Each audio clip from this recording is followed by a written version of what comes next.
So the question we left last week, the yoga or this knowledge is not designed for those who eat too much or eat too little, who sleep too much or sleep too little. Now I've gone through all the answers you all have sent in. Happy to note that you all have thought in the right direction. The thinking was right. Just perhaps I could lead you all to something more deeper. In fact, the reference of this is from the 6th chapter. Chapter 6, verse 16 is the verse which clearly mentions it. Natyashnatastu yogosti na chaikantamashnataha na chati swapnashilasya jagrato naiva charjuna. So the exact translation of the verse, he says, verily this yoga is not for him who eats too much or does not eat at all, nor for him who sleeps too much or keeps awake. Arjuna. So a very beautiful message. Now what is the concept of eating and sleeping? It boils down to the interpretation you bring in as to what does eating and sleeping mean. Now take a note of it. Sleeping symbolizes the concentration of your contact with the world.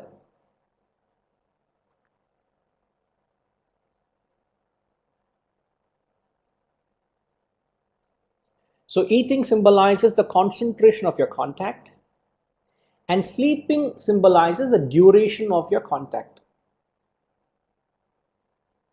So if a person is eating too much, he is consuming too much of the world, you could say such a person is feasting. Now eating too much is not just restricted to the sense organ of tongue or mouth. You eat through all your organs of perception.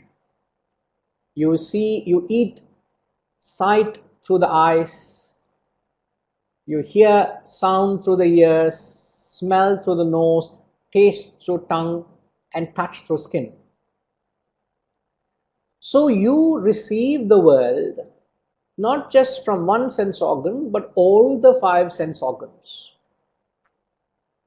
Okay. Now it just not restricts to the physical body alone. You are eating, in fact, from the mind as well. If your mind gets too engaged in something, you get terribly attached to things. If your mind is too withdrawn, eating too little symbolizes tamas, which is fasting. You don't eat at all, or you eat too little, very less than what is required for your own well-being. So you eat very less from your senses, you eat very less from your mind as well. So if you eat too less from your mind, means if your mind gets too less participated in something, let's say you are not interested in something, what happens? When you have a disinterest for something, your mind develops a reckless attitude, don't care attitude, you're not interested. There also is tamas. Tamas is an attitude of recklessness, disinterested, heedless attitude, don't care attitude. That is symbolized by eating too little. Now, you can eat too much even with the intellect. There are people who eat too much with the intellect. Those are the people who are voracious readers.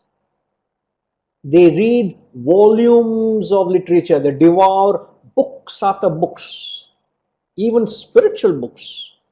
They keep devouring, they become very scholarly knowledgeable, very informative. So they read a lot of books and literature, they're well informed, but sadly they have not digested anything that they have learned. I remember my guru used to say that I don't want you all to become professors of philosophy, where you can be enrolled in one of any best university in the world. I don't want you to become professor of philosophy. Who is a professor of philosophy? He goes and he will be able to give a lecture or two or as many required be. But then it is just for the sake of teaching, just for the sake of living, for a livelihood, for a job, to make your ends meet. So you can use this knowledge even for that purpose. So there are many people who are well informed, they're very scholarly, they read a lot, but they don't digest all what they have read. That's a eating too much mean. So eating too little means at the intellectual level, those are the people who don't read at all. They're not interested in all this higher knowledge. They don't want to learn. They don't want to pick up any higher truths. They don't understand the value of what this knowledge can do to their lives. So they're not interested in the higher values at all. So tamasic people don't eat at all or eat too little. So eating here, as I've said, it happens at all the organs of perception. It happens at the level of your mind and at the level of your intellect. Now, eating means the concentration of contact. The sleeping means the duration of contact. A person who's, I think there is a slight correction required. A person who sleeps too little, in fact, is rajas. There's a little correction, there's an error there. So don't literally copy it. So if you have literally copied it, then you have not used your intellect. Now it was not intentional, it was a typo error. So a person who is sleeping too much could be tamasic fellow. So such a person, there is no usage of the equipments.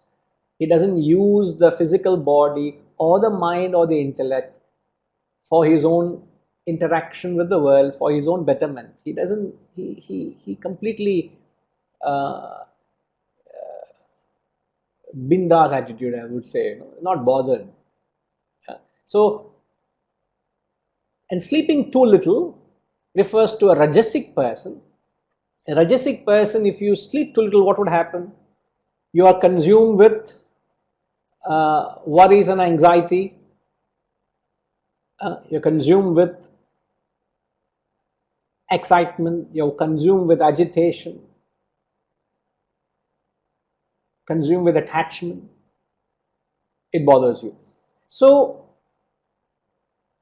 eating too much, eating too little, sleeping too much, sleeping too little puts you into the categories of the rajasic and the tamasic category. Even though the knowledge is meant for everyone, but you, in order to benefit from the knowledge, you need to have the right mindset. You need to have the right qualification. You need to be an adhikari. I think one of them commented in the answer. So being a sattvic person, you would receive the knowledge. You'll find yourself, the knowledge serves you much better. In fact, the knowledge only serves a person who lives a life of sattva, which is that life of moderation. It's very easy to live a life of extremity. Either you give all the emotion or you curtail all your emotion. Either you study all the information or you don't study at all. Or you eat all what you can or you don't eat at all. These are the extremities, and very easy people get into extremities. It talks of rajasic and tamasic. But a person who is sattvic, he gets into it, whether be it senses, whether be it emotion, whether be it knowledge. He maintains a medium, he maintains a standard, he maintains that equilibrium from getting into the extremities. And there he says, this knowledge is designed for a person who is able to achieve that end. Okay? Yes, Manasama?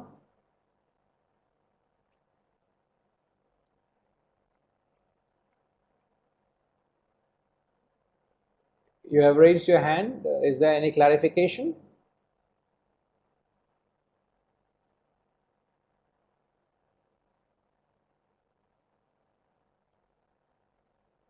In fact, Sitaram, I just did mention that sleeping too much, there's a typo error there. The sleeping too much symbolizes tamas, and sleeping too little symbolizes rajas. So there is a slight error. So please make that correction. It should clarify. Okay. Now one who takes, yes sir, Siddharam garu cheppandi.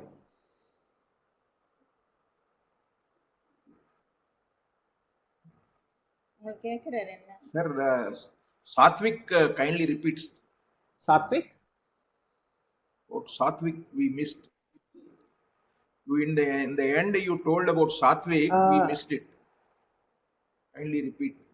No, I didn't say much about a sattvic person. I only said that sattva is that unique quality to be able to maintain that middle path. So in every aspect of life, you must learn to have that middle path. So middle path is not to get to the pendulums or the swings of extremities of rajas and tamas. As I've said, in every aspect, you can, there are people who talk too much. There are people who don't talk at all. So people who talk too much must understand. Shanti, Shanti. Nobody wants to listen to you. Why are you simply talking? And when you are asked also, you don't talk. That also is not right. You should open up and give the knowledge out. So, in every aspect of life, you must strike that medium, which is sattva. Sattva is that middle path, that you are equipoised in the center, in everything. So, it's a very beautiful quality. In fact, from the way we are thinking, it is actually a prerequisite. So, if you don't have this ability of leading a sattvic life, you are unfit to receive this knowledge. You are not able, you will not get to the state of yoga, which is a union. Okay, and in the very next verse, the chapter 6, verse 17, he says this: Yuktahara viharasya yukta cheshthasya karmasu yukta swapnavabodhasya yogo bhavati dukkhaha. Very beautiful what he says. To him who has regulated his eating and recreation, who is regulated in action, who is regulated in sleeping and waking, yoga becomes the destroyer of sorrow. So beautiful, so apt, so succinctly he puts it. One who is able to regulate his eating and recreation, who is able to regulate his action, sleeping and the waking hours. Yoga is an antidote for sorrow, means this knowledge overpass. Sorrow here symbolizes expression of ignorance or vasanas. Okay, so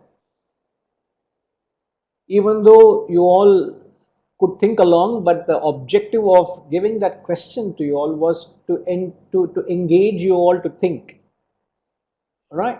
So only thing you will have to take a note, a little extra perhaps you would have got when I clarified is, eating means the concentration of contact and sleeping is the duration of contact. So how long you would maintain sattva, rajas, tamas in a day?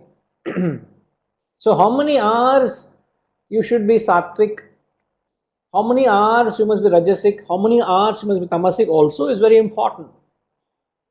How many hours in a day you should sleep, how many hours in a day you should be exposing yourself to a sattvic activity, how many hours in a day you must be physically active, rajas.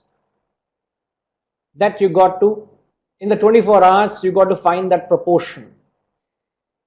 You can't be sleeping for only 4 hours, or you can't be sleeping for 15 hours. You got to find out how you got to proportion your life. But as you know, sattva, rajas, tamas has a certain manifestation. Even though you can make your day as long as sattvic as possible, but as you know, sattva manifests only in the morning, 4 a.m. to 6 a.m.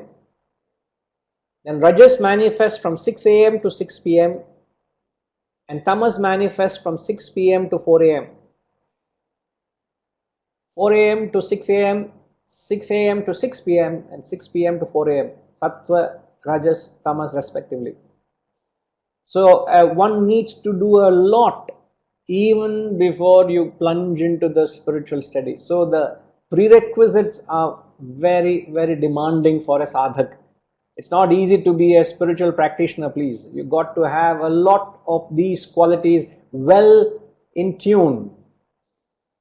If only you are tuned in, you will have the reception. It's just like, when you are fiddling with the radio, the channel, there's so much of transmission that's happening around you. There's so many radio waves, various channels are transmitting. But only when you go to that exact tune, if you want to go to, I don't know the channel number, whenever Vaishnavis comes into the car, she will always want to put that particular channel number. What is that channel number, Vaishnavi? I don't know, it's called chili FM or hot FM or red FM. I don't know, one FM it is, What is the channel number, Vaishnavi?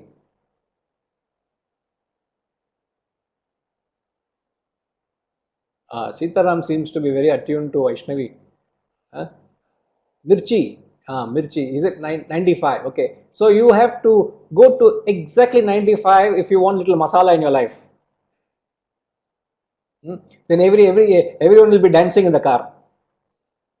Then Vaishnavi immediately she'll say, Daddy, this is a Rajasic song. For your information, she'll say. Yes, Nana, thank you for the clarification, I will say. And after a while it will get to us.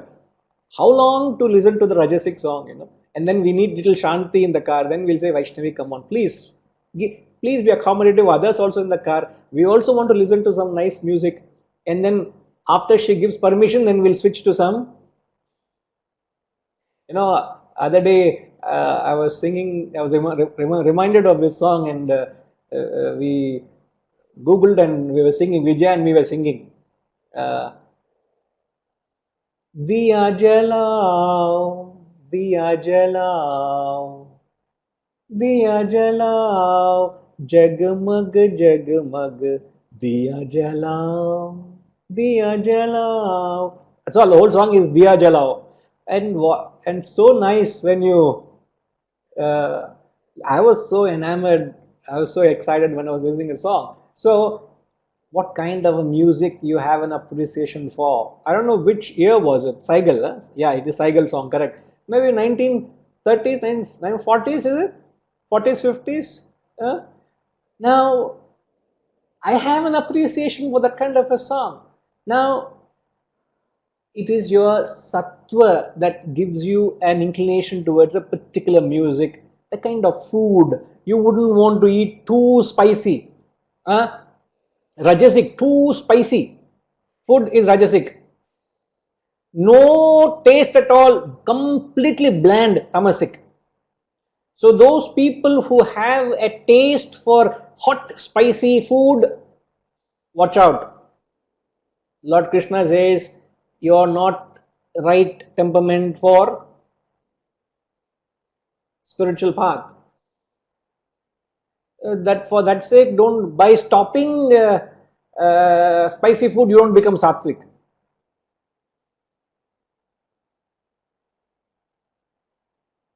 Just because Guruji says you should not eat pickle and spicy food, okay, I will stop eating spicy food so that I become sattvic. It is wrong. There's a wrong argument.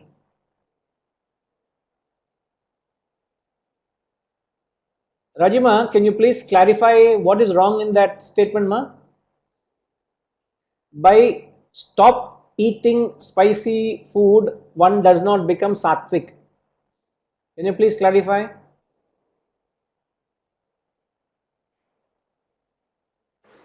Not indulge in the senses of your of taste. What is Hari Om? Do not indulge in the Yes, ma. senses. Yeah, please go ahead. Do not indulge in the senses of the taste. Just eat what is given to you. Yeah, just No, I know that. If you remember other day when we were there for breakfast that day, there was pickle also was there. Yes, sir, Shiva, irunda இல்லையா pickle irunda இல்லையா அங்க table மேல நான் எடுக்கல. I didn't take the pickle. No, not that it is eating is right or wrong, I'm not saying. But I'm saying the question is, by refraining from rajasic food, one does not become sattvic. Does that statement make sense to you, ma?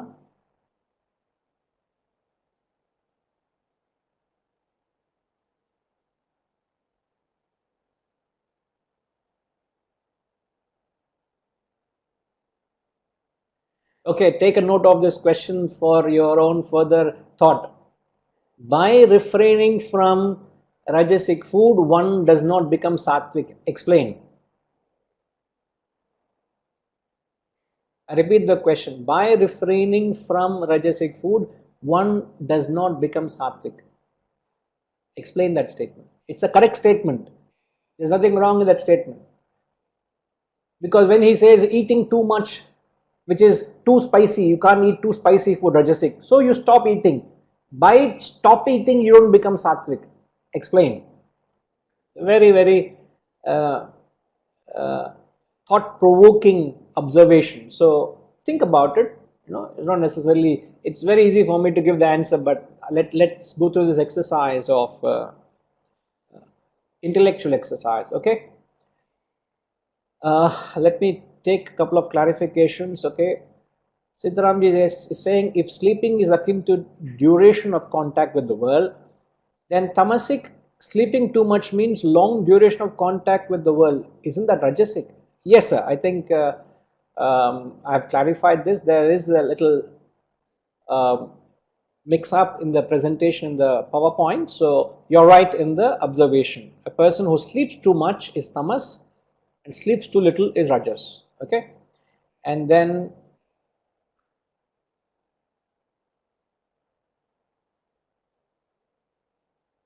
Sitaram was quick to comment on the question. He said, what matters is the intention behind stopping eating spicy food. Mere stopping of action without the desire being squashed doesn't make a difference.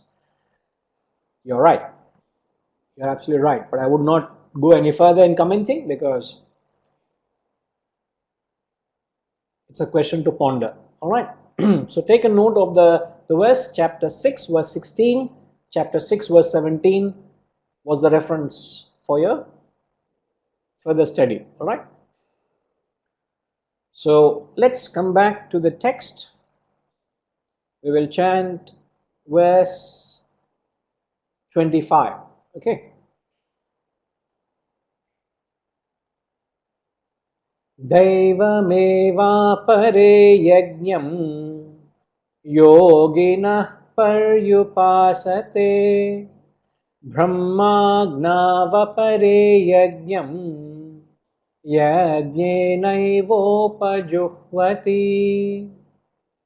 दैवमेवापरे यज्ञम् योगिनः पर्युपासते ब्रह्माज्ञावपरे यज्ञम् यज्ञेनैवोपजुह्वति.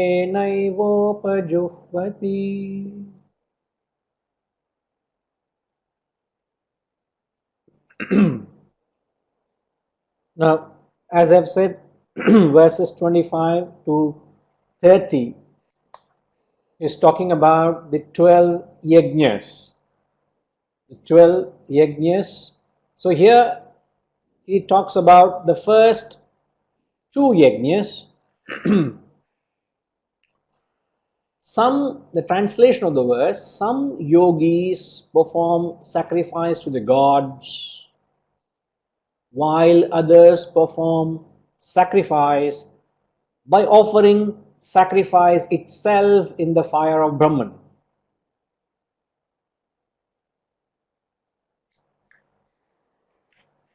Now,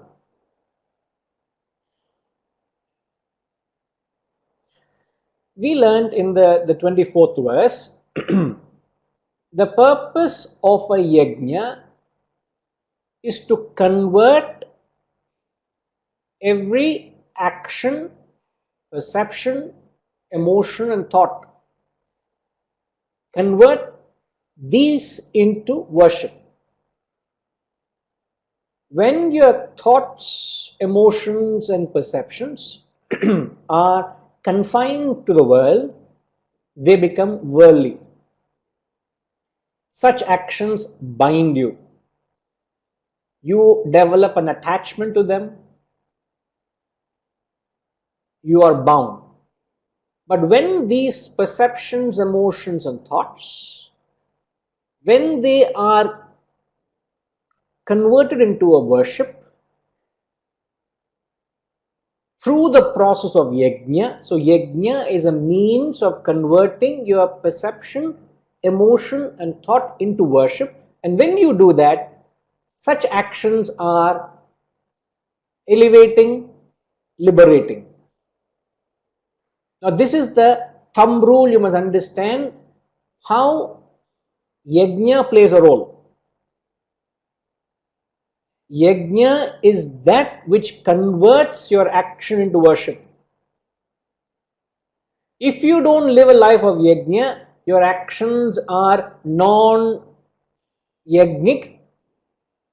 They are bound to the world. This is the principle. This is the thumb rule you must keep when you understand this concept. Now, in the 3rd chapter, if you remember, in the 3rd chapter, the 10th verse, he says there, Saha yajna praja shushva purovacha prajapatihi. When the Creator created you and me, He created mankind, He said, He created us with this wonderful capacity to perform yajna, which is to sacrifice. Now, don't tell me I can't. You're born with it, he says. So every individual has this innate capacity to perform yajna, to get back to the self. Yajna is nothing but that spirit of service and sacrifice. And one who does not perform this spirit of yajna, in fact, lives a life of an animal. Non-yajna spirit has animalistic tendency. Now, I'll have to give an example to justify him. Let's say you have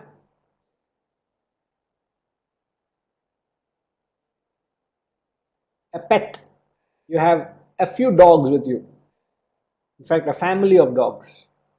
The father, mother, and its little ones. And all the time you find that little ones are being entertained by the mother and the father. They are all the time full of fun and frolic. But when you were to take a bowl of food, when the meal time comes, and if you were to make that mistake of giving the food in one large bowl for the whole family, 5 of them or 6 of them, the father, mother will not take a step back and say, kids, You eat first how much you want, the rest of it we will eat. Have you ever seen any dog doing that?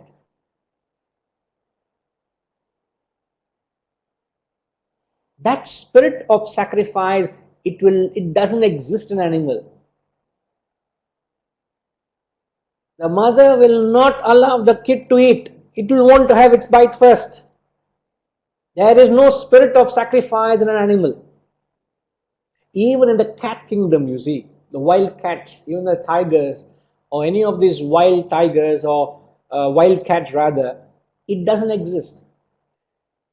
The mother will not allow anyone, or for that matter, the lion, the king will not allow anyone to eat. It wants the first. So that spirit of service and sacrifice is only available to a human. Now, having blessed with that, what is the mistake we are doing? Having blessed to be born with the spirit of service and sacrifice, what is the mistake we all are doing unknowingly?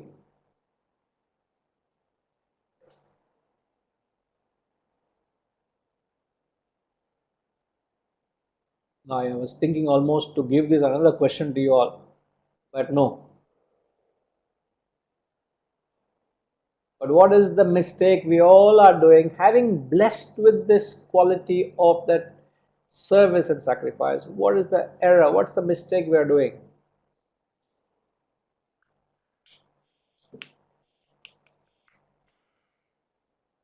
Shiva, what is the mistake we all are doing?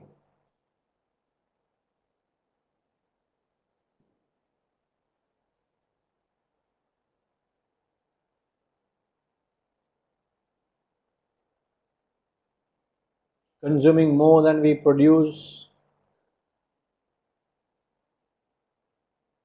which is being sinful.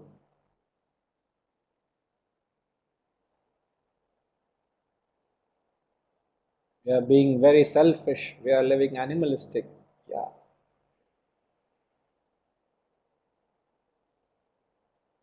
What's the mistake we are doing?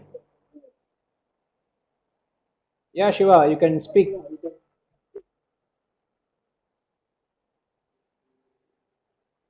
We become no sacrifice. We first take care of ourselves.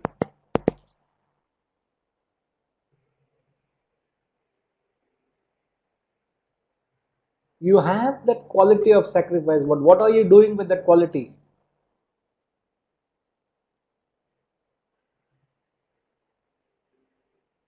See, by saying you're being totally selfish and self-centered,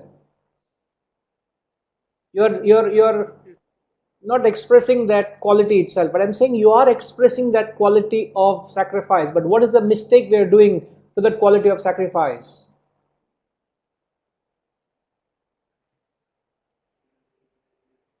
The potential is dormant, Rajima.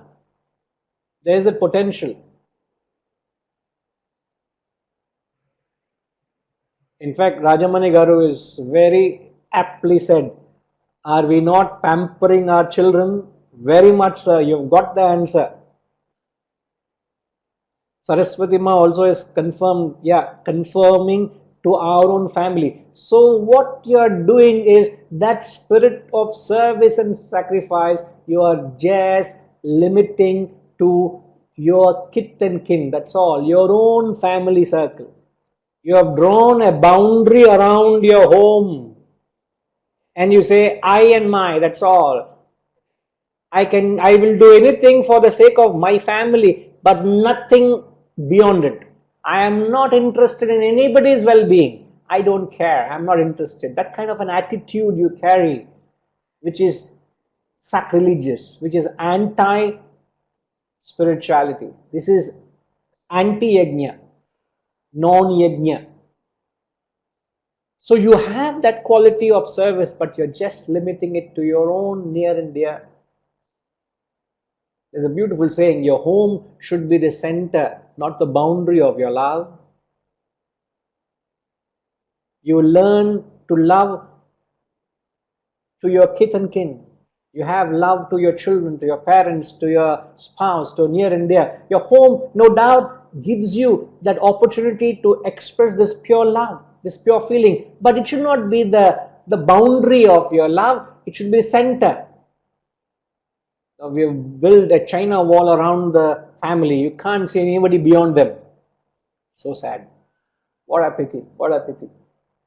So that's what the mistake we all do is we draw a boundary. You've got to expand your circle of identification to those beyond that boundary where you are. Just enlarge it. Think beyond your near and dear. And how far can you go? How far can you go?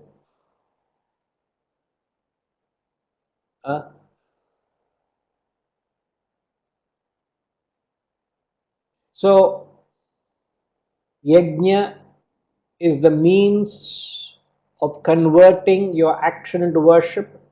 Such actions are liberating. So you must convert every action to worship. Now, how do you convert every action to worship? By dissecting, understanding action. So what these next few verses is doing is, he divides an action into 12 parts. Now I request all of you to take out your phones and take a snapshot of this picture. I'm going to magnify it. So you can take a note of it later on at your convenience. For a moment, the screen will be of this picture. So this picture is a picturization of what these few verses are going to convey. So what he has done is, he has dissected, if you have to convert an action into worship, now what are the essential aspects of an action?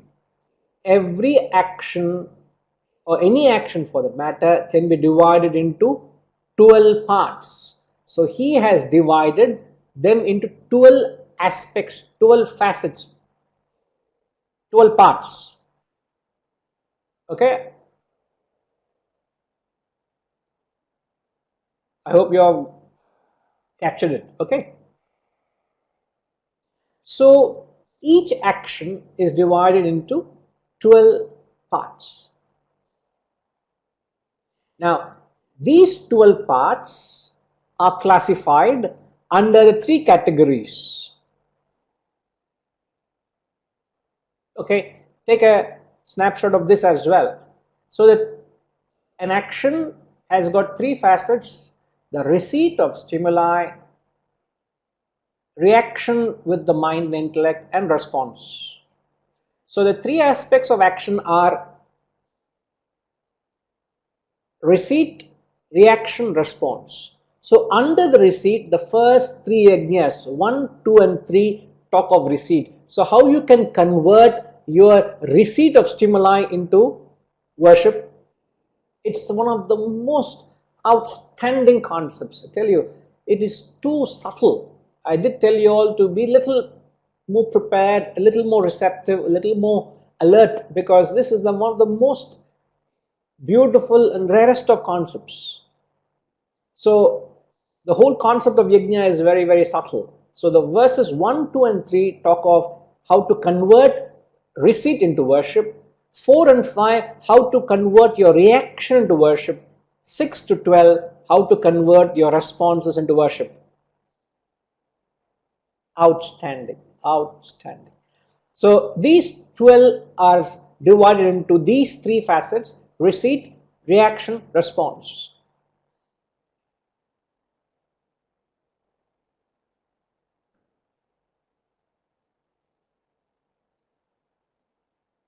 Receipt, reaction, response. So all these yajnas are not the ritual we're talking about. It's not putting a fire in front of you and going through that ritual.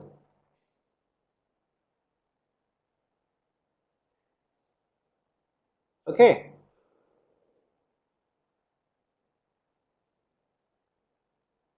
So the yajnas here are known as Please write down. They are known as subjective yajnas. Entire process of yajna is happening right within you. They are not the objective ritual of performing yajnas. It is a subjective aspect of performing the ritual. Okay. Now,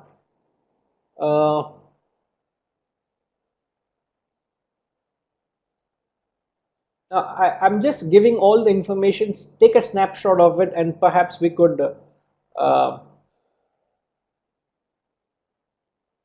when we discuss one by one, it becomes easier for you all.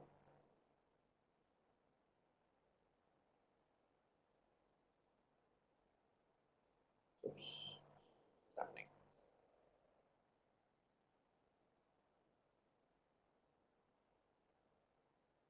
Anna, are you also trying?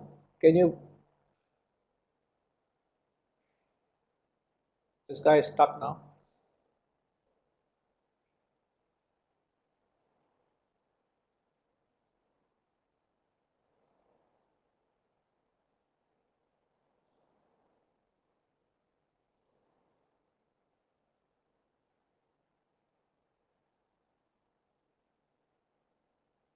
Are you all able to see the screen? It is stuck, isn't it?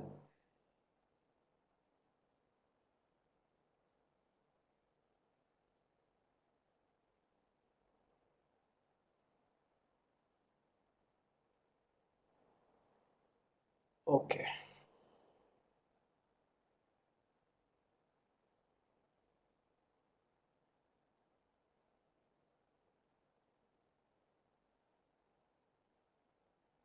Ravinda, can you bring this section back? It seems to have stuck.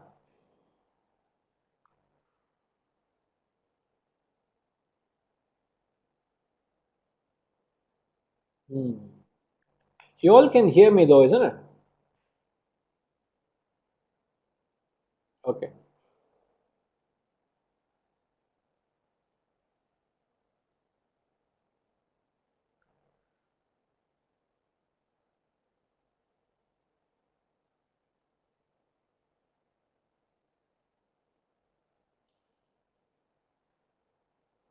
No, I think you all have had that the chart which was given earlier. Okay. So all what we got to understand is yajna is a means to get to Brahman. Okay, yajna is a means to get to Brahman, and the first yajna, going by come to uh, the, the the first yajna. He's talking about first and second yajnas. The first yajna is a limited goal. Some yogis perform sacrifice to the gods.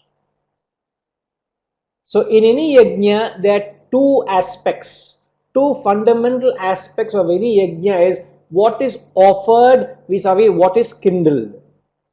Like if you take the literal ritual of a yajna, like when you offer a ghee or grains or wood, that is offered, and what is kindled is the fire. So in the 12 yajnas, you will have to create that chart, which you all should have, because it was there. I was about to share that, but never mind. So the first yajna is yajna of limited goal. So he says some yogis perform sacrifice to the gods. Some yogis perform sacrifice to the gods. Now we are only taking that part of the verse. Perform sacrifice to the gods. Now what he is saying is some spiritual seekers are having a limited goal in mind. So what are they offering? They are offering their body, mind and intellect. And what is kindled is happiness.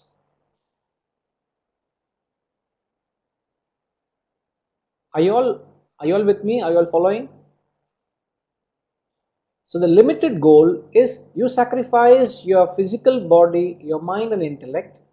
What is offered, what is kindled is happiness. This is the first yajna. Now you must understand, whenever they use the word devas, devaha means the plural gods. The gods always mean limited goals. What are the various gods you worship?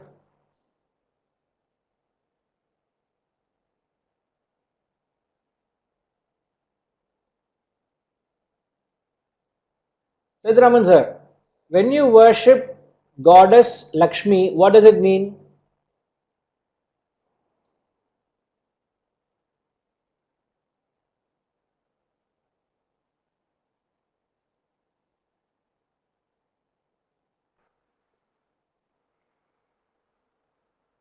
Or Lakshmi is the goddess of Yes. wealth. What does it mean when you're worshipping goddess Lakshmi?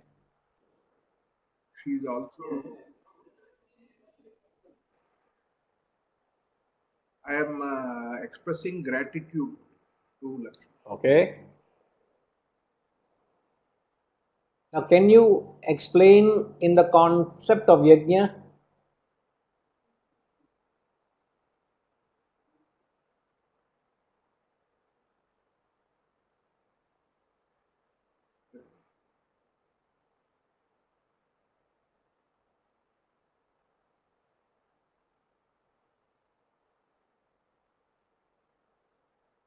You're offering to receive more help.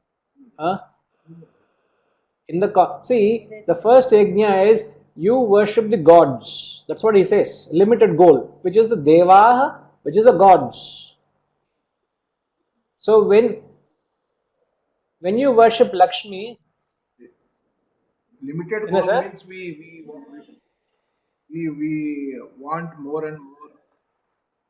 Limited goal context, we seek more wealth. We pray for for whom? more wealth.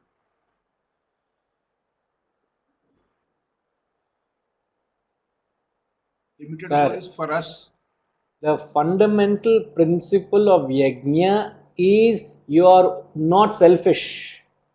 If you are worshipping goddess Lakshmi so that Seturaman's family gets more wealth, it is not yajna.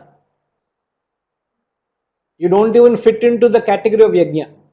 I'm going by the definition, sir. Yajna means it must be sacrificial in nature. Ilya? Then for the mankind. For the larger well-being.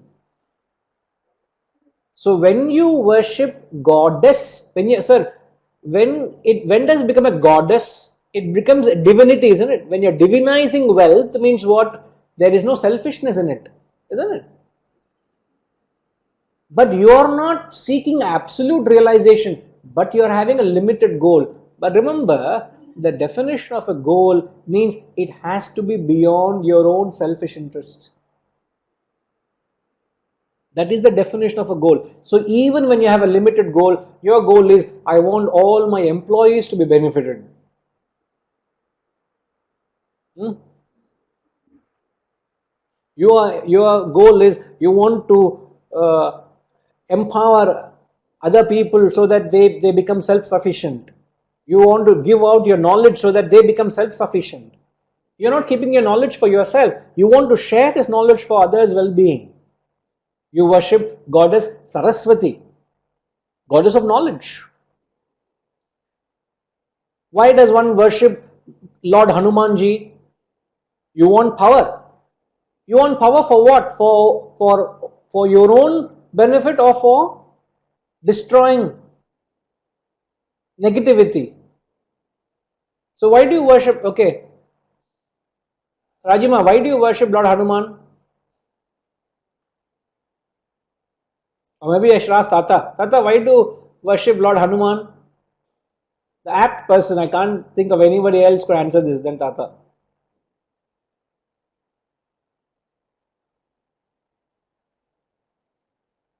We can't hear you, Tata. Sadly, we can't hear you.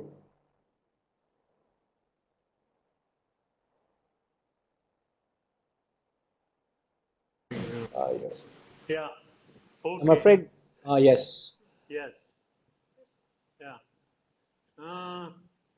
Yes, Tata, we can hear Question you. was, why do we worship Hanuman? Right? Correct. Yeah. Yes. We worship Hanuman for his total surrender to Rama, to his ideal. Yes. But Hanuman symbolizes power, isn't it? A man of strength. So in that context, is there any insight?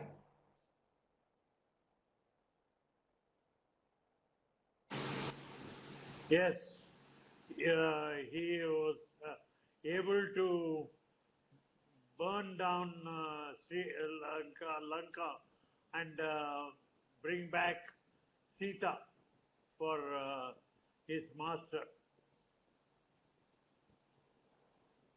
That was his Correct. strength.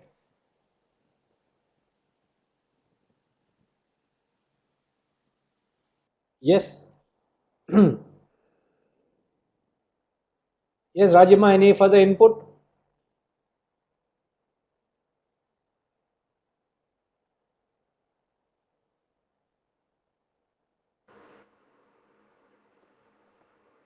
He surrendered his services to the Lord, to Lord Rama, not knowing his own potential, and then he gained the strength through the blessings of Lord Rama and achieved destruction of evil, um, thereby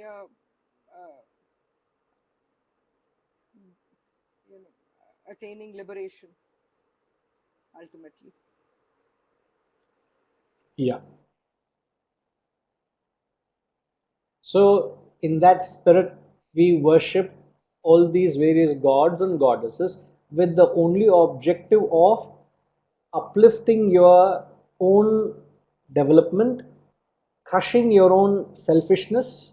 So, only when you work with the spirit of sacrifice is there happiness. So, when one serves a limited ideal, a limited goal, now, for example, another classic example you can think of is Mother Teresa. All her life, she was known to have worked for the interest of those uh, people who are deprived by, marginalized by the society. And she found a compulsion to go into their lives and relieve them from their suffering because nobody cared for them. So, what Mother Teresa did was limited goal. She did not seek absolute goal of Brahman. She only sought service. You want to say, I want to liberate the poverty from this country. In fact, I remember I think even Vivekananda said that. I want to make sure every Indian has a morsel of food in his mouth, he said. Isn't it? He said, didn't he say that? He was charged with that goal, or he wanted to ensure that every Indian has this fundamental basic necessity, his fundamental right he should have. So when you start conceiving a cause, a limited ideal beyond yourself, then you will find your life the result of such a. So what happens if you live such a life? Says Raman sir, what happens if you lead such a life of working for a limited goal? What happens in your life?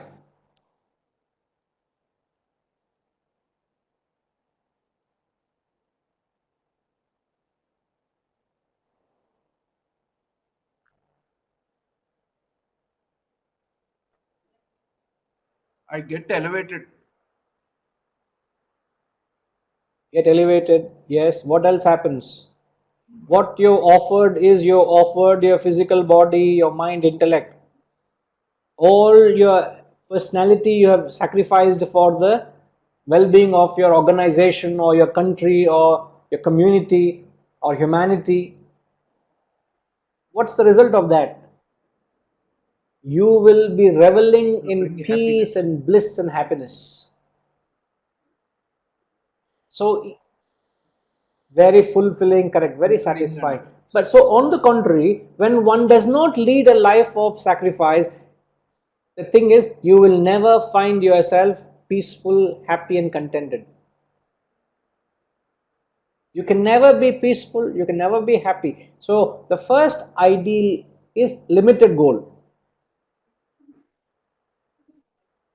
And then he says, and while others perform sacrifice by offering sacrifice itself in the fire of Brahman. So the second yajna is the absolute ideal. Now in the absolute ideal, what is being offered? You offer sacrifice itself. This is very interesting. It is very, very interesting. So the second yajna are the very rare category of people who sacrifice itself, and by sacrificing sacrifice, what do they get? They get Brahman. So the absolute goal is they get self-realization. What does it mean, sacrifice? Sacrifice itself. So I have used yajna to reach a certain spiritual height. I have used yajna to elevate myself from where I am to that height of spiritual glory. But it is still limited. But if I want to get to Brahman, I need to let go which I have been holding on to thus far. What brought me to that level? Yajna. But what will happen is that very yajna which brought me to that level itself becomes an impediment. This is the interesting part. This is the most interesting part. That which brought me to that level of spiritual heights, which got me all the happiness, it gave me all that spiritual glory, is yajna. But in the process of using it, I have actually got attached to yajna itself. Therefore, he says, if you want to get to the absolute realization, you got to sacrifice the very sacrifice itself. So while others perform sacrifice by offering sacrifice itself into the fire of Brahman.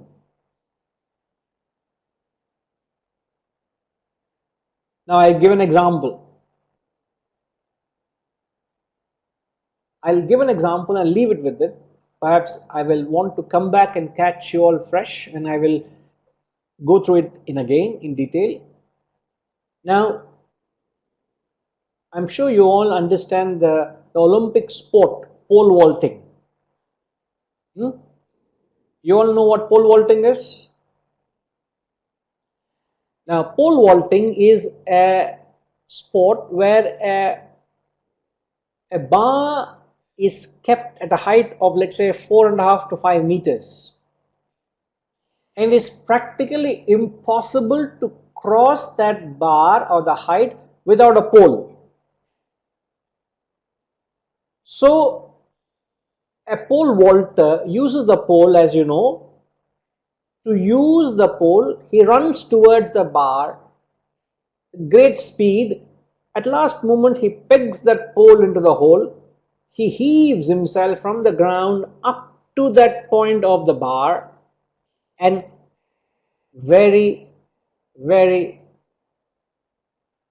aptly, at the right point, he lets go of the bar, or the pole rather, and crosses the bar.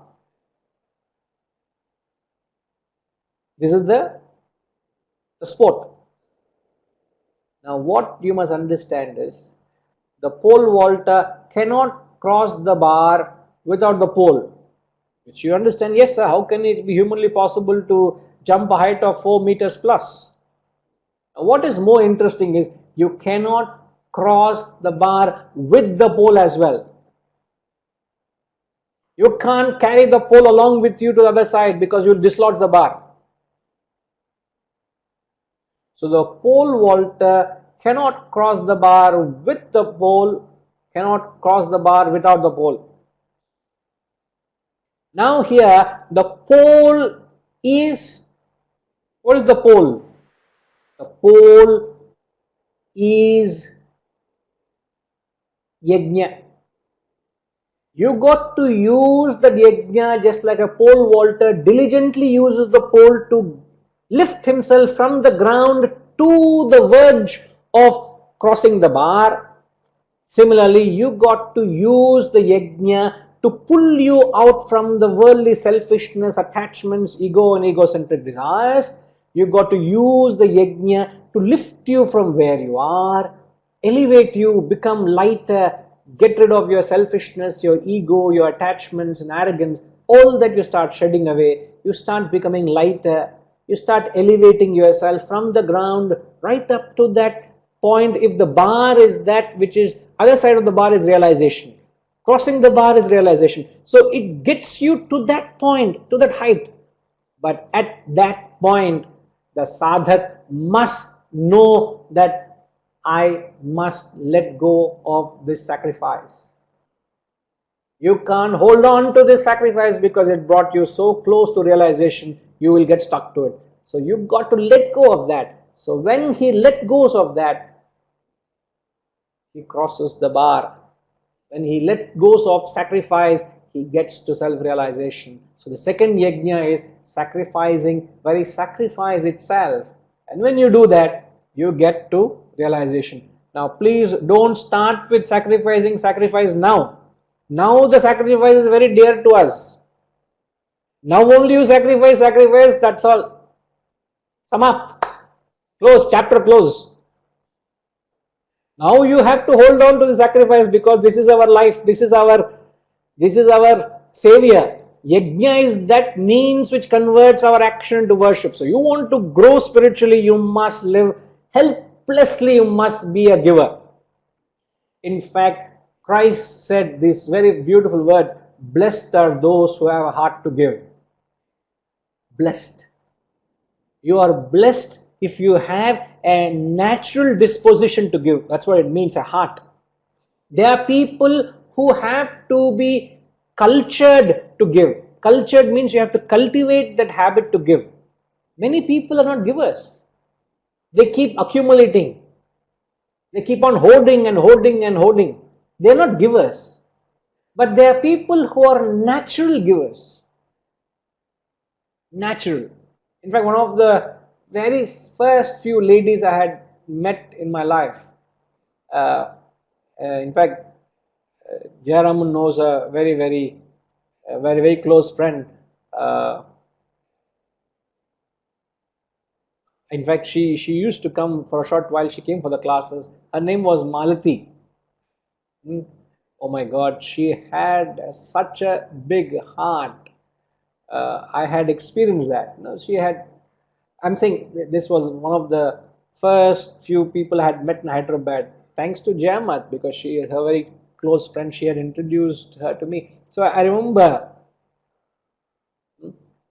So many people obviously I have experienced their warmth and that genuine generosity, the genuine. I'm not saying because I have been a beneficiary. I'm saying because these are the people who have a very pure heart.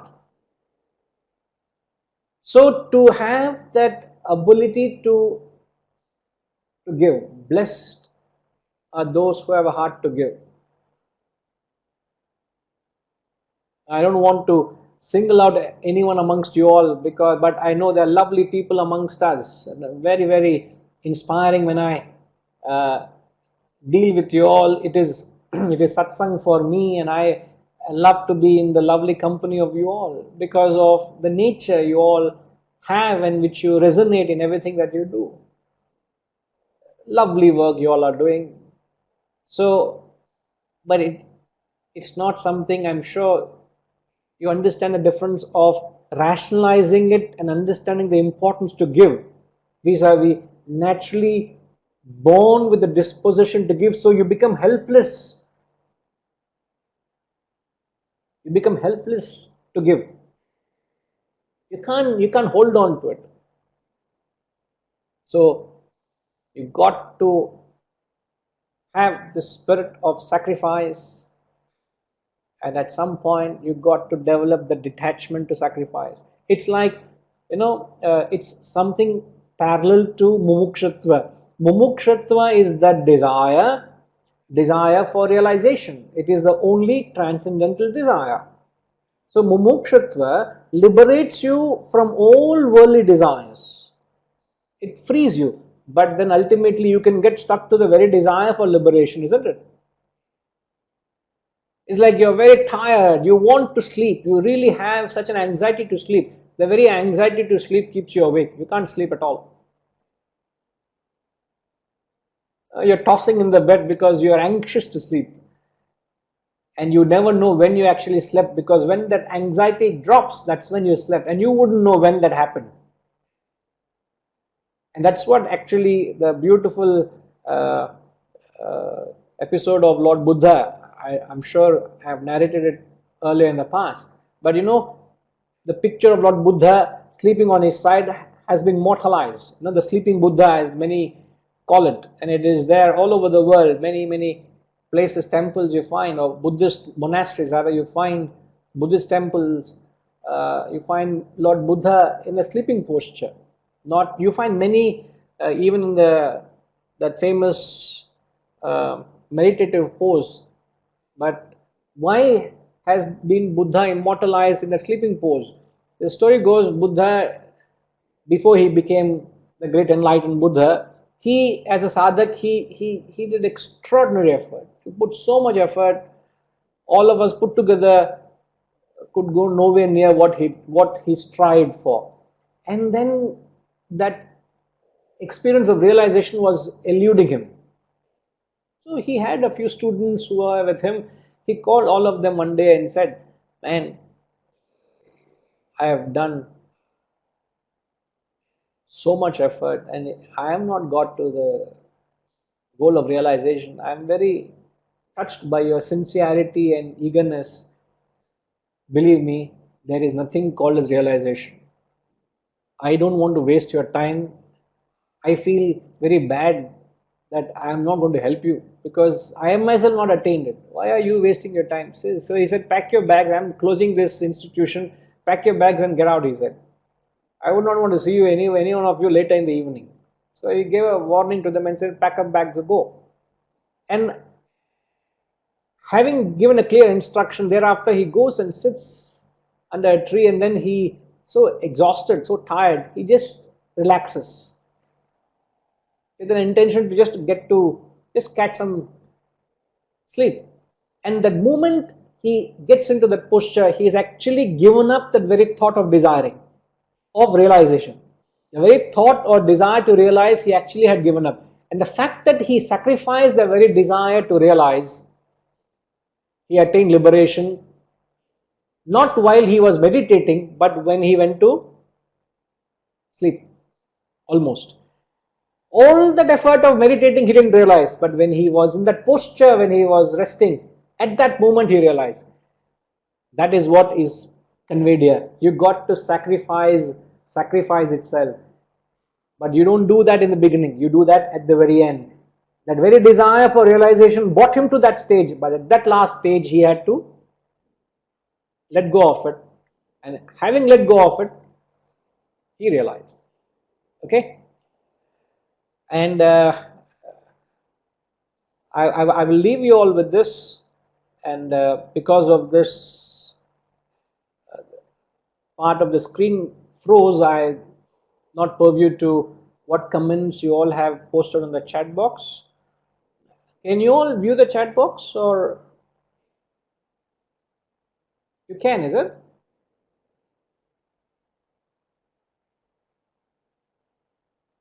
Yes or no?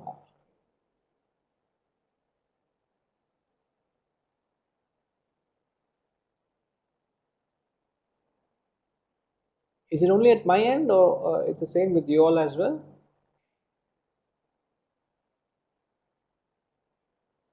Can somebody speak up and say to me? Yes,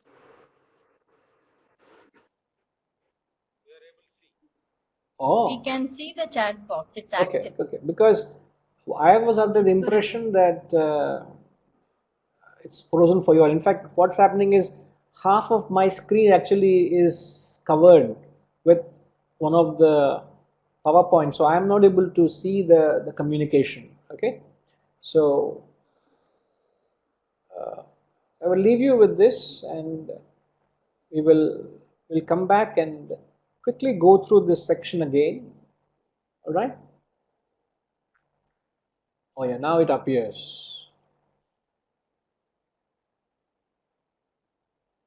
Okay.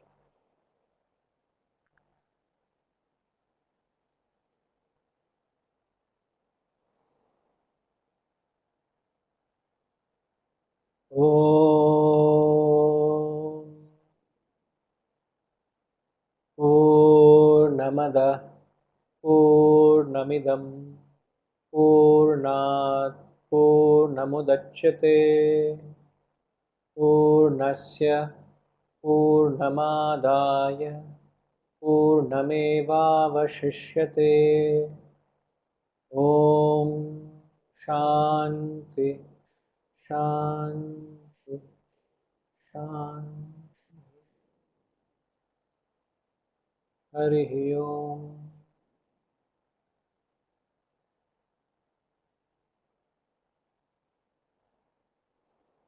Hari Om.